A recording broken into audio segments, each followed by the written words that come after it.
All right, next question here. All right, here we go. Let's go to this one down here. Why not? Okay. Brian, hey, Brian Bonar. He's one of the guys who does the movie reviews with me. Awesome. Diego! Exclamation point. You don't have to yell at me. Please keep it low.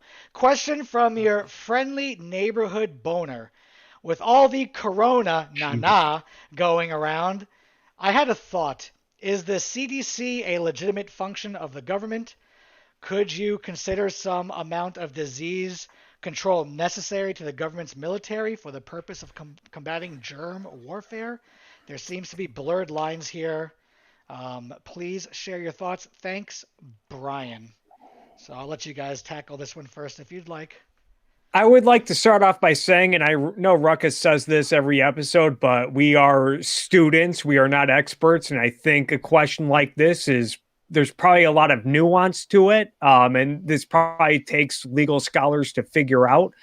As far as the CDC goes, from what I've looked at, I would say as it exists today, no. It seems like they do a lot of research into stuff that isn't infectious, like obesity and diabetes. Not that I'm pro obesity or diabetes. It's just that those are not infectious diseases. And also, I know the CDC has been controversial because people want them to take up the responsibility of studying and analyzing gun-related deaths. So that's been an issue.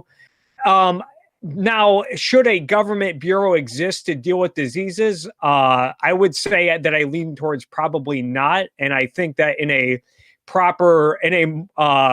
reasonable society with a proper government, if there was a pandemic, if there was a disease, I think it would have to check off at least 3 criteria for the government to get involved. I would say that it has to be easily contagious. It would have to be potentially fatal and or life altering, like it will make you go blind or your limbs fall off. And then finally, there would have to be no known treatment that's readily available. And I think in a rational society, if a disease became pandemic, then the president or a governor would declare a state of emergency. They would go to Congress and propose an act that would appropriately deal with the disease. And part of that act would make it clear that once the disease is contained, then the act will expire. Something along those lines. It would be reactionary. You wouldn't have a government institution that could be easily corrupted and whatnot. So I think that would probably happen if there was a pandemic. But I'm open to this debate, honestly. So I'll throw it to my buddies over here. Kirk, you said obesity isn't contagious. Have you ever tried dating a fat chick?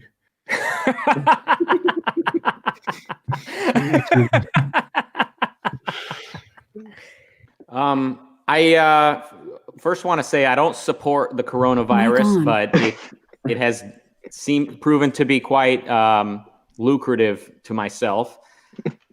And I will also say the disaster relief should be privatized. There's no force involved. Disaster relief should be something that insurance covers, and it applies to hurricanes, earthquakes, and infectious diseases. Whatever it is we want the government to do, I think the private sector can do wonderfully. And when it is time for the government, like when it does have to do with people entering the country, then obviously that is the job of government to possibly close the border until the crisis is contained. Don't let the Obamas on the plane. Oh, geez, you said the word "closed borders." We're not gonna hear the end of this for weeks. Good Lord. And and again, going back to what I said, this would probably be a very rare and extreme circumstance. And the reason why I would be skeptical of having a bureau to exist to deal with it is because, again, then they constantly demand funding and say, oh, well, now we got to research obesity. Now we got to research this, and we need to find cure or treatments for this disease, whatever. Roy, what's your take? Dollar, quiet. I want to hear Roy. Roy, go ahead. I think a lot of it is again a problem of public property, because if we were living in a rational society and all property was privately owned, then you can privatize the insurance part, you can privatize even the preemptive part. People who would own those public places would want you to get checked or something. because they regulate privately their own property. And when you have public property, someone needs to regulate it. Just like you have driving laws, and speed laws and stuff like that. Because you have public property, someone has to regulate it, and the government does that. And that's why the CDC has a lot of power and does have a lot of authorities, because it operates on that public property. But even if all property was privately owned, I still think there's a minimal job the government can do here. Okay, Dollar, you're up. What do you got there, Einstein? Well, I'm not really an Einstein, and I didn't give him a lot of thought to this. But at some level, government should regulate the people who bring germs inside, but only Kirk was very good about it. He essentialized it. I have nothing more to say. How about you, Mr. New Intellectual? Yeah, I agree with Kirk on that issue. Yeah. God, you guys. All right, yeah. So All of us. I want to reiterate Kirk's prologue. Just that, this is very specific. This is not general philosophy. This is applied philosophy to a certain legal issue, and it's not anything that probably any of us are qualified to really answer at this stage. I would say if you guys look at the response to the coronavirus, if you look in the news, you don't see the answer coming from any government. You see private organizations, as private as they can be, say that, we got a sample of the virus, we're developing a vaccine for it. It may take a week or two. I don't see the government gives out warnings. So in a free society, the government could give out a warning, and then it would default down to whatever pharmaceutical company, engineering companies, whatever these would be called, that handle this side of the business to create the vaccine. Now, when they create the vaccine and they, sell the vaccine, they would still have to make a profit on it.